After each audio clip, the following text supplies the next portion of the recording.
Some adventure bikes promise the ride of a lifetime, but deliver nothing but breakdowns, recalls, and regret. From BMW's early R1200GS with exploding final drives to KTM's cam-eating 790s, the Ducati's V4 that'll drain your wallet faster than your gas tank. These are the worst adventure bikes ever made. Now, before you drop a dime on a so-called used-to-be-reliable ADV, watch this list first. Hit subscribe, tap that like and hype button, and let's save you thousands in repair bills. Starting with number 10. The Kawasaki KLR 650, the modern versions. The KLR 650 used to be the cockroach of adventure bikes, simple, rugged, and unkillable. But somewhere along the way, Kawasaki lost the plot. The modern KLR gained weight and added some comfort features that killed what made the original special. We're talking about a bike that's heavier and more road-focused than the classic thumper that built its reputation. Sure, it's still mechanically simple. The old doohickey issue has known fixes, but the geometry changed, the weight distribution shifted, and what used to slice through trails now wallows like a drunk elephant. The good news? Well, it's still reliable compared to the complex modern ADVs. Maintenance costs stay in the hundreds rather than thousands. Parts are everywhere, and any shade tree mechanic can work on it. But if you want some serious off-road capability, you're looking at the wrong machine. The modern KLR is caught between worlds, too heavy for real dirt work, and too basic for serious touring. It's the motorcycle equivalent of ordering a salad at a steakhouse. It's not broken, just missing the point. Coming up next, a bike that's missing something even more important. Number 9. The Kawasaki Versys-X 300. Picture this. You're loaded down with gear, heading up a mountain pass, and your 296cc engine is gasping like a fish out of water. That's the Versys-X 300 experience in a nutshell. This little ADV looks the part. Tall stance, adventure styling, decent ground clearance. But when you ask it to do adventure bike things, like carry luggage at highway speeds, it waves the white flag. The 296cc engine is pleasant around town, but it struggles on sustained highway speeds with luggage and two-up touring. Performance limitations become obvious immediately on fully loaded rides. Now, it's not unreliable mechanically. The Versys-X is generally solid, but reliability doesn't matter when you can't keep up with traffic or climb mountain passes with gear. The bike costs around $5,000 new, insurance is reasonable, and maintenance is straightforward. But honestly, those are small consolations when you're doing 55 miles per hour in a 75 zone with semis breathing down your neck. The Versys-X 300 is perfect for commuting and light touring, but if you're planning serious adventure riding, you'll outgrow this bike faster than your first motorcycle jacket. Now, it's not broken, it's just not enough bike for the job it's supposed to do. Speaking of not enough, wait until you hear about number 8. At number 8, we've got the Yamaha Tenere 700, the early models. The Tenere 700 should be perfect. Yamaha's bulletproof CP2 engine, adventure-ready chassis, and a reasonable price. So, what could go wrong? Well, how about rear brakes that feel like suggestions rather than commands? Early T7s came with vague, weak rear braking feedback that was downright scary when you needed to stop in a hurry. The rear brake feel issues were present from day one for many riders. Then there's the exhaust mount problem. The stock exhaust bracket mounts are occasionally weak and can bend, risking swing arm damage. Now, it's not catastrophic, but it's a kind of design oversight that makes you wonder what they were thinking. The good news? Well, these are fixable problems. Aftermarket rear brake masters like the Camel ADV upgrade solve the stopping issue for $200 to $600. Stronger exhaust mounts cost $50 to $300. Yamaha improved later models, addressing these issues. But those early T7s? They're reminders that even the best manufacturers can miss some obvious problems. Now, the Tenere 700 is fundamentally a great bike with that legendary CP2 engine, but those early issues knocked it down a few pegs in the reliability department. And if you think weak brakes are annoying, wait until you meet number 7. Number 7. The Benelli TRK 502X. Ever seen a bike that looks ready for adventure but rides like it's carrying a refrigerator? Meet the Benelli TRK 502X. This thing has a large curb weight for its displacement, making it sluggish and underpowered. We're talking about a 500cc parallel twin that feels like it's pulling a trailer everywhere it goes. The cheap, soft stock suspension bottoms out on anything more challenging than a speed bump. The build quality is questionable, with occasional reliability complaints scattered across ownership forums. And don't get me started on parts availability. Benelli's dealer network is thinner than the air at base camp. Now, parts and support can be slower depending on your region, and maintenance costs more than mainstream brands. The TRK 502X looks like it means business. You got aggressive styling, adventure bike proportions, and decent ground clearance. But looks don't move mountains.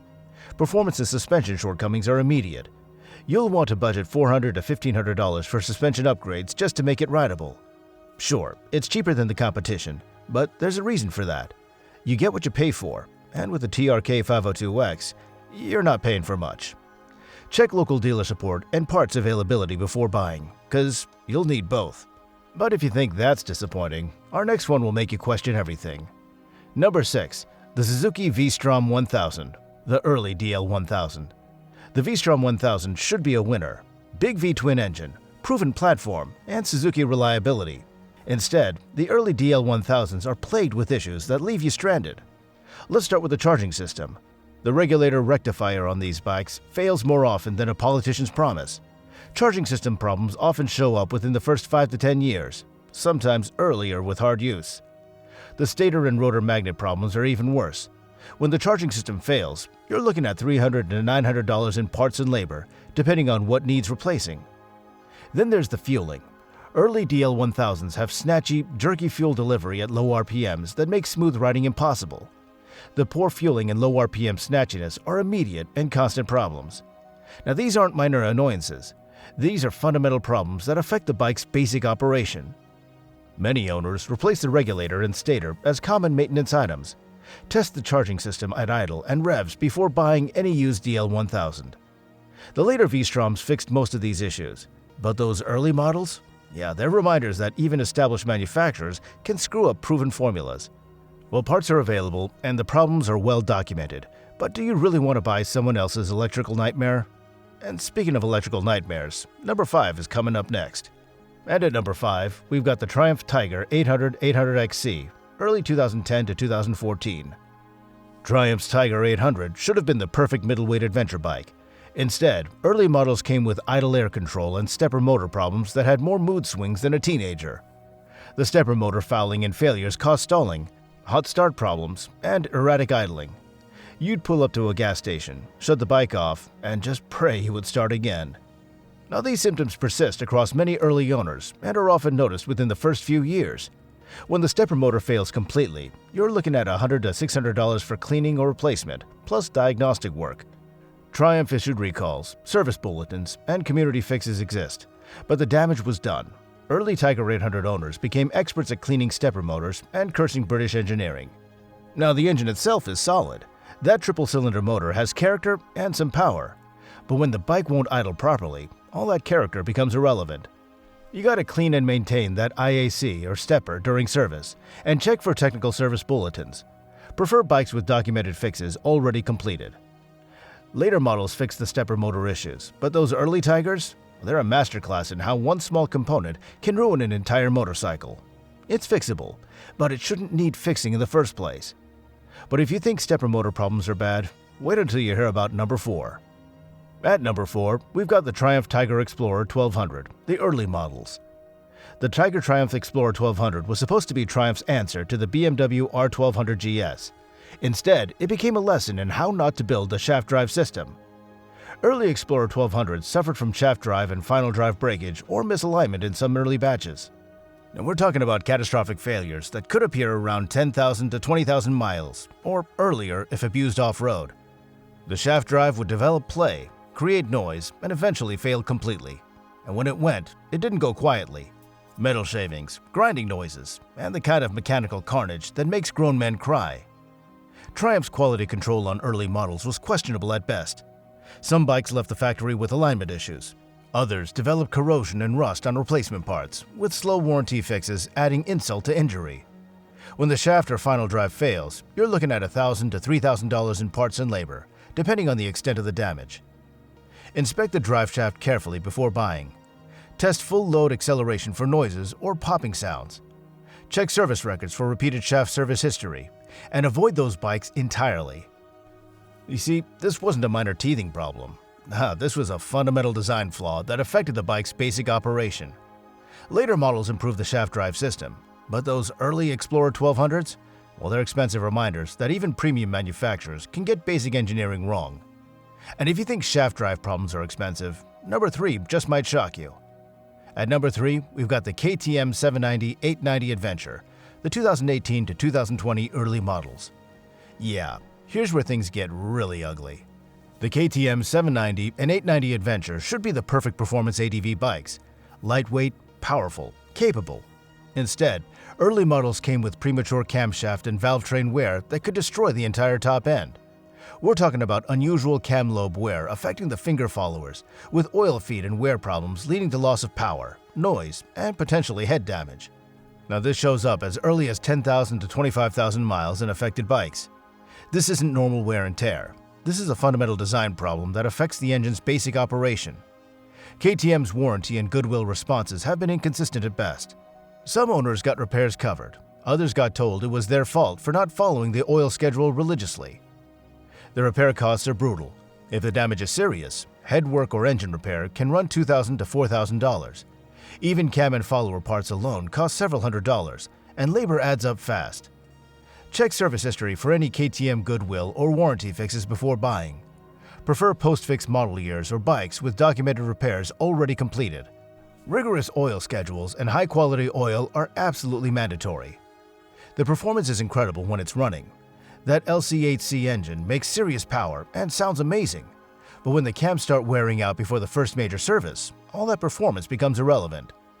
KTM improved the later models, but those early 790s and 890s, they're just ticking time bombs with orange plastic. You might get lucky and get a good one, but do you really want to gamble $15,000 on might? But if you think KTM's cam problems are expensive, number 2 will make your wallet weep. Number 2, the Ducati Multistrata V4. Affected early batches, the 2021 V4S for example. The Ducati Multistrata V4 was supposed to be the ultimate sport touring adventure bike. Instead, early 2021 models came with excessive premature wear of valve guides from one supplier, risking valve and head damage as well as engine failure. Now this wasn't a minor issue. This was a formal recall situation where Ducati had to replace entire engines on affected VINs within the first few years. The valve guide wear could lead to catastrophic engine failure. For affected bikes, Ducati replaced complete engines under the recall at zero cost to owners if the recall was completed. But here's the catch. If the recall wasn't done and you're not covered, head or engine repair could cost $2,000 to $5,000 or more. Always check the VIN and recall completion before buying any used Multistrata V4. Demand proof that the recall and engine replacement was completed. This is really a non-negotiable. The V4 engine is incredible when it's working properly. Smooth, powerful, sophisticated. But when you're wondering if your engine is going to grenade itself, all that sophistication becomes meaningless. The recall was handled properly by Ducati, but the damage to confidence was done. Nobody wants to buy a bike that might need a complete engine replacement. The Multistrata V4 proves that even premium manufacturers can have fundamental engineering failures that require complete engine replacements. But if you think engine replacements are bad, number 1 will make you question everything you know about reliability. And finally, number 1, the BMW R1200GS from 2004 to 2007. And yes, here it is, the worst adventure bike ever made. The early BMW R1200GS should have been the ultimate adventure machine. Instead, it became a masterclass in how to destroy a legendary reputation with catastrophic engineering failures. Let's start with the final drive. The paralever final drive failures are legendary. Leaks, bearing wear, and catastrophic breakdowns that commonly crop up around 25,000 to 40,000 miles, sometimes earlier with hard use. When it goes, it doesn't go quietly. Metal shavings, grinding noises, and repair bills that can hit $700 to $3,000 or more, depending on the extent of damage. Final drive rebuild or replacement is not a matter of if, but when. Then there's the servo brake system. BMW's servo and ABS module headaches turn routine braking into a nightmare of complexity and failure. Servo and ABS module fixes can cost hundreds to over $1,000. The electrical problems are legendary as well. Various electrical and sensor gremlins appear sooner than mechanical issues, leaving you stranded with mysterious faults that are expensive to diagnose and to fix. Parts are expensive when you can find them. Some components are no longer available, and labor costs are astronomical at BMW dealers. You're going to want to inspect any used R1200GS for final drive leaks before buying. Ask for complete service history. Prefer bikes with the final drive already rebuilt or upgraded, and budget for higher maintenance costs from day one. The early R1200GS was supposed to be the bike that could go anywhere and do anything. Instead, It became the bike that could bankrupt you faster than a Vegas casino. BMW fixed most of these issues in later models, but those early R1200GS bikes, well, they're expensive reminders that even the most legendary manufacturers can get basic engineering catastrophically wrong. When your final drive explodes at 30,000 miles and your servo brakes fail at a gas station, that's not an adventure. That's a financial disaster with a BMW badge. And there you have it, the 10 worst adventure bikes ever made, ranked by their potential to drain your bank account and crush your dreams. From BMW's $3,000 final drive failures to KTM's $4,000 cam disasters, these bikes prove that reputation doesn't always match reality. Do your research, check the VINs, know the problems before you buy. Get a pre-purchase inspection from someone who knows these bikes inside and out. And hit that subscribe button if this saved you from making an expensive mistake. Drop a like if you've owned any of these disasters and lived to tell the tale. Still got some fuel in the tank? Go ahead and click the next video right here to keep the adventure going.